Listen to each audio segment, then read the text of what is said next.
reassigning tasks from one user to another across the entire portfolio.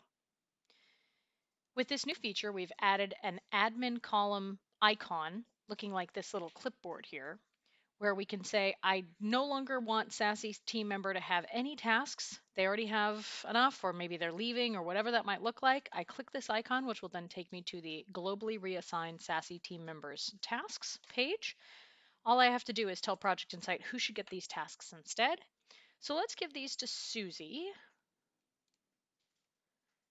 And then I can choose one at a time, or I can check all. If I only wanted to do certain projects out of this list, I can decide that.